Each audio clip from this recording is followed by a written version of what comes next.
Assalamualaikum warahmatullahi wabarakatuh. Perkenalkan, nama saya Cutri Zarman dengan NIM 2201071003.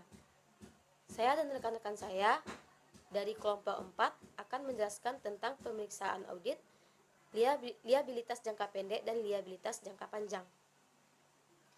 Baik, sebelum masuk ke liabilitas jangka panjang, kita akan membahas tentang audit liabilitas jangka pendek. Nah, liabilitas jangka pendek itu adalah utang perusahaan masa kini yang timbul dari masa lalu yang penyelesaiannya diharapkan mengakibatkan arus keluar dari sumber daya perusahaan yang mengandung manfaat ekonomi. Liabilitas jangka pendek tersebut diakui dalam laporan posisi keuangan. Nah, beberapa contoh liabilitas jangka pendek yang pertama yaitu utang usaha, pinjaman dari bank. Yang ketiga, bagian dari kredit jangka panjang yang jatuh tempo dalam waktu kurang atau sama dengan 1 tahun. Contoh yang keempat yaitu utang pajak. Yang kelima, biaya yang masih harus dibayar atau yang sudah menjadi beban. Yang keenam, voucher payable atau dalam hal ini digunakan voucher system. Yang ketujuh, utang dividen. Kedelapan, pendapatan yang diterima di muka. Yang kesembilan, uang muka penjualan. Yang kesepuluh, utang pemegang saham. Yang kesebelas, utang leasing atau kewajiban sewa yang jatuh tempo 1 tahun yang akan datang. Yang ke-12, utang bunga. 13, utang perusahaan afiliasi atau utang dalam rangka hubungan khusus. Selanjutnya, tujuan pemeriksaan atau audit liabilitas jangka pendek. Tujuan yang pertama yaitu memastikan apakah terdapat pengendalian internal kontrol yang baik terhadap liabilitas jangka pendek tersebut. Yang kedua, untuk memastikan apakah liabilitas jangka pendek tersebut yang tercantum di laporan posisi keuangan benar-benar ada dan benar-benar didukung oleh bukti yang lengkap dan berasal dari transaksi yang betul-betul terjadi. Yang ketiga yaitu memastikan semua liabilitas jangka pendek sudah tercatat per tanggal neraca atau tanggal laporan posisi keuangan. Yang keempat yaitu bertujuan memeriksa apakah jumlah liabilitas jangka pendek itu masuk akal atau wajar, dalam artian tidak terlalu besar dan tidak terlalu kecil. Tujuan selanjutnya memastikan apakah ada kewajiban sewa atau leasing. Jika ada, apakah sudah disajikan atau sudah dicatat sesuai standar akuntansi yaitu PSAK nomor 30 revisi 2015 tentang sewa. Selanjutnya, memastikan apakah liabilitas jangka pendek yang dalam mata uang asing sudah dikonversikan ke dalam rupiah dengan menggunakan kurs tengah Bank Indonesia dan per tanggal laporan posisi keuangan. Tujuan selanjutnya yaitu memastikan biaya bunga dan bunga yang terutang di liabilitas jangka pendek telah dicatat per tanggal laporan posisi keuangan atau per tanggal neraca. Tujuan selanjutnya memastikan biaya bunga yang tercatat di laporan posisi keuangan tersebut betul-betul telah terjadi dan dihitung secara akurat menurut yang merupakan yang sudah menjadi beban perusahaan. Tujuan selanjutnya yaitu memastikan semua persyaratan dalam perjanjian liabilitas jangka pendek itu telah diikuti oleh perusahaan sehingga tidak terjadi bank default. Tujuan yang terakhir yaitu memastikan apakah penyajian liabilitas jangka pendek tersebut sudah disajikan di dalam laporan posisi keuangan dan sesuai dengan standar akuntansi keuangan di Indonesia seperti ETAP, SAK, atau IFRS. Halo, perkenalkan nama saya Nadia Dwi Putri Aryani dengan NIM 2201072024 dengan nomor absen 16. Baiklah, kali ini saya akan membahas tentang prosedur pemeriksaan liabilitas jangka pendek. Yang pertama, pelajari dan evaluasi internal kontrol atas liabilitas jangka pendek. Yang kedua, minta rincian dari liabilitas jangka pendek, utang usaha maupun liabilitas lainnya, kemudian periksa penjumlahannya atau voting, serta cocokkan saldonya dengan saldo utang atau kewajiban di buku besar. Selanjutnya itu yang ketiga, untuk utang usaha, cocokkan saldo masing-masing supplier dengan saldo menurut subsidiary ledger utang usaha jika jumlah suppliernya banyak, tidak usah 100%. Selanjutnya yaitu yang keempat, secara tes basis atau sampling, periksa bukti pendukung dari saldo utang kepada beberapa supplier. Perhatikan apakah angkanya cocok dengan purchase requisition, purchase order, reviewing report, dan supplier invoice. Periksa juga perhitungan matematis dari dokumen-dokumen tersebut dan otorisasi dari penjabat perusahaan yang berwenang. Selanjutnya yaitu yang kelima, seandainya terdapat monthly statement of account dari supplier, maka harus dilakukan rekonsiliasi antara saldo utang menurut statement of account tersebut dengan saldo subsidiary ledger utang. Selanjutnya yaitu yang keenam, pertimbangkan untuk mengirim konfirmasi kepada beberapa supplier, baik yang saldonya besar maupun saldonya yang tidak berubah sejak tahun sebelumnya. Selanjutnya yaitu yang ketujuh, periksa pembayaran sesuai tanggal laporan posisi keuangan atau neraca untuk mengetahui apakah ada liabilitas yang belum dicatat per tanggal laporan posisi keuangan atau neraca, dan untuk meyakinkan diri mengenai kewajaran saldo liabilitas per tanggal laporan posisi keuangan atau neraca. Selanjutnya yaitu yang ke-8. Seandainya ada utang kepada bank dalam bentuk kredit modal kerja, kredit investasi maupun kredit overdraft, maka kirim konfirmasi kepada bank, periksa surat perjanjian kreditnya dan dibuatkan ekspert dari perjanjian kredit tersebut, dan periksa otorisasi dari rekai untuk perolehan kredit bank tersebut. Selanjutnya yaitu yang ke-9, seandainya ada utang dari pemegang saham atau dari direksi atau dari perusahaan afiliasi yang harus dilunasi dalam waktu 1 tahun yang akan datang, harus dikirim konfirmasi periksa perjanjian kreditnya dan periksa apakah ada pembebanan bunga atas pinjaman tersebut. Selanjutnya yaitu yang ke-10, seandainya ada utang leasing atau sewa, periksa apakah pencatatannya sudah sesuai dengan standar akuntansi sewa atau PSAK nomor 30 revisi 2015 tentang sewa, dan apakah bagian yang jatuh tempo dalam waktu 1 tahun yang akan datang sudah dicatat atau direklasifikasi sebagai liabilitas jangka pendek. Selanjutnya yaitu yang ke-11, periksa perhitungan dan pembayaran bunga, apakah sudah dilakukan secara akurat dan jumlah beban bunga tersebut dapat tersebut dengan jumlah yang tercantum pada laporan laba rugi. Perhatikan juga aspek pajaknya.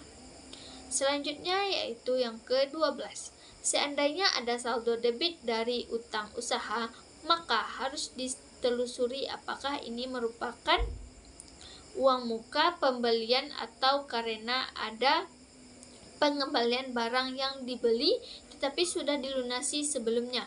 Kalau jumlahnya besar atau material harus direklasifikasi sebagai piutang. Selanjutnya yaitu yang ke-13, seandainya ada uang muka penjualan per tanggal laporan posisi keuangan atau neraca, periksa bukti pendukungnya dan periksa apakah saldo tersebut sudah diselesaikan di periode berikutnya. Misal dengan mengirim barang yang dipesan oleh pembeli. Selanjutnya yaitu yang ke-14. Seandainya ada kredit jangka panjang, harus diperiksa apakah bagian yang jatuh tempo 1 tahun yang akan datang sudah direklasifikasi sebagai liabilitas jangka pendek.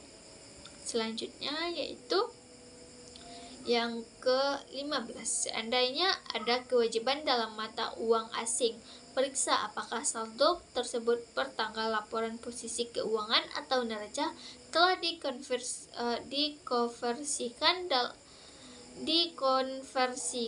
ke dalam rupiah dengan menggunakan kurs tengah Bank Indonesia per tanggal laporan posisi keuangan atau neraca, dan selisih kurs yang terjadi dibebankan atau dikreditkan pada laba rugi tahun berjalan. Selanjutnya yaitu yang ke-16. Untuk PPh 21 dan PPN, periksa apakah utang tersebut sudah dilunasi pada periode berikutnya. Seharusnya utang PPh 21 dan PPN per 31 Desember dilunasi di bulan Januari tahun berikutnya. Sedangkan untuk PPh badan harus diperiksa apakah pada waktu mengisi memasukkan SPT PPh badan perusahaan telah membayar PPh 29 atau setoran akhir. Selanjutnya yaitu yang ke-17. Periksa dasar perhitungan accurate expense yang dibuat oleh perusahaan. Apakah rasional dan konsisten dengan dasar perhitungan tahun sebelumnya. Selain itu, harus diperiksa pembayaran sesudah tanggal laporan posisi keuangan. Selanjutnya yaitu yang ke-18. Periksa notulen rapat direksi pemegang saham dan perjanjian-perjanjian yang dibuat perusahaan dengan pihak ketiga untuk mengetahui apakah semua kewajiban yang tercantum dalam notulen dan perjanjian tersebut sudah dicatat per tanggal laporan posisi keuangan atau neraca. Selanjutnya yaitu yang ke-19. Kirim konfirmasi kepada penasihat hukum perusahaan. Selanjutnya yaitu yang ke-20. Periksa apakah penyajian liabilitas jangka pendek di laporan posisi keuangan atau neraca dan catatan atas laporan keuangan sudah sesuai dengan standar akuntansi keuangan atau keuangan etap atau PSAK atau IFRS. Sekian, terima kasih. Wassalamualaikum warahmatullahi wabarakatuh. Saya Violeta Abdi Pertiwi dengan NIM 2201072 absen 30. Pengertian liabilitas jangka panjang. Menurut PSAK IAI tahun 2009, kewajiban berbunga jangka panjang tetap diklasifikasikan sebagai kewajiban jangka panjang walaupun kewajiban tersebut akan jatuh tempo dalam waktu 12 bulan sejak tanggal laporan posisi keuangan. Apabila yang pertama, kesepakatan awal perjanjian pinjaman untuk jangka waktu lebih dari 12 bulan. Yang kedua, apabila perusahaan bermaksud membiayai kembali kewajibannya dengan pendanaan jangka panjang.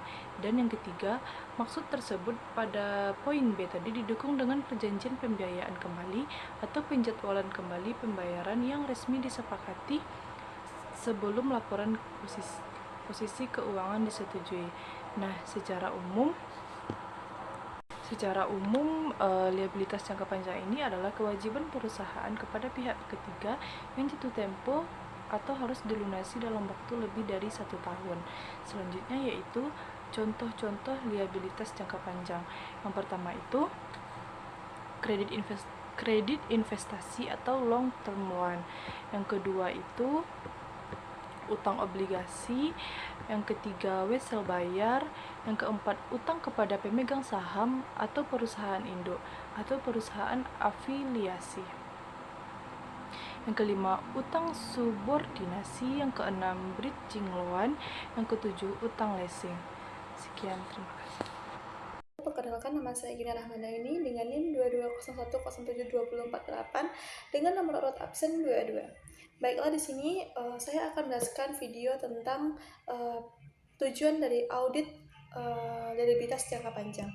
Di mana yang pertama yaitu tujuan dari audit liabilitas jangka panjang adalah untuk mengetahui apakah terdapat internal kontrol yang baik terhadap liabilitas jangka panjang.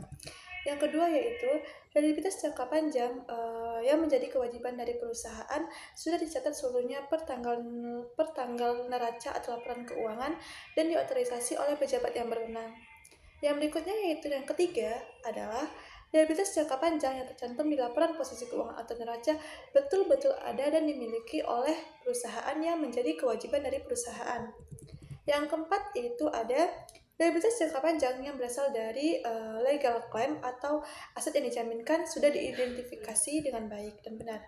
Yang kelima yaitu liabilitas jangka panjang dalam bentuk valuta asing per tanggal laporan posisi keuangan atau neraca sudah dikonversi ke dalam rupiah dengan kurs tengah Bank Indonesia per tanggal neraca laporan keuangan.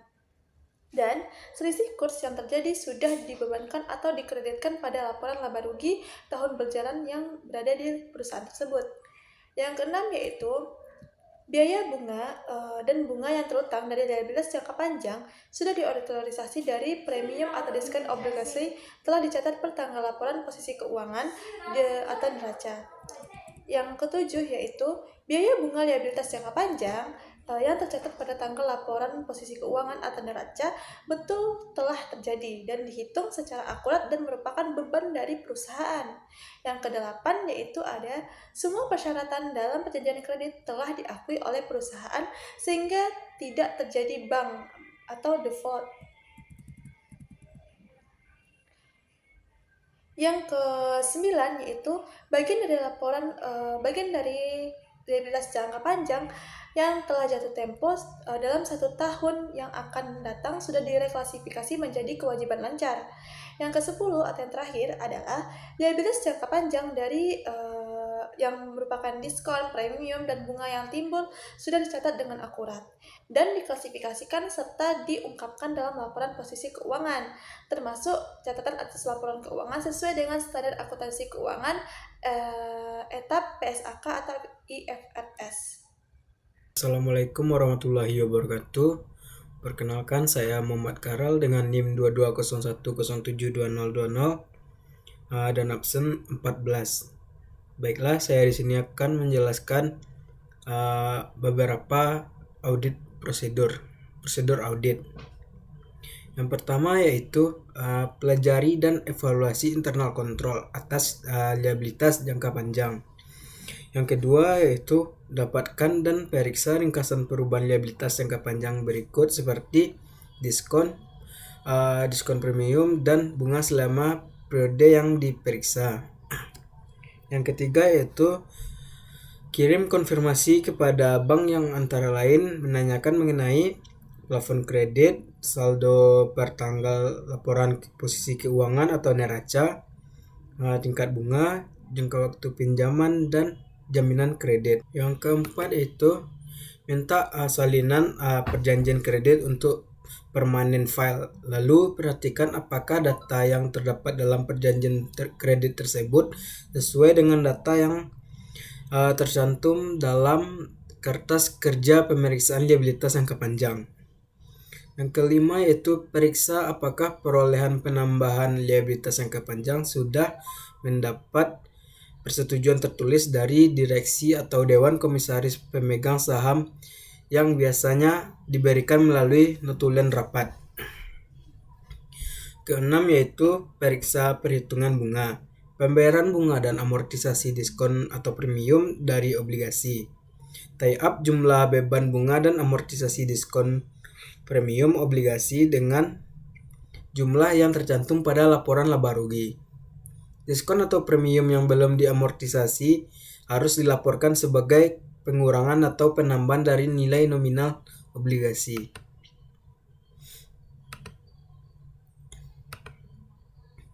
Yang ketujuh, periksa apakah ada liabilitas jangka panjang atau wesel bayar yang diperpanjang setelah tanggal laporan posisi keuangan neraca.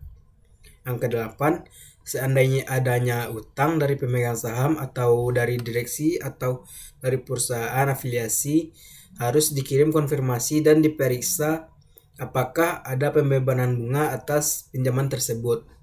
Yang ke-9 yaitu seandainya ada utang atau leasing, periksa apakah pencatatannya dan penyajiannya di laporan posisi keuangan atau neraca sudah sesuai dengan standar akuntansi sewa guna usaha.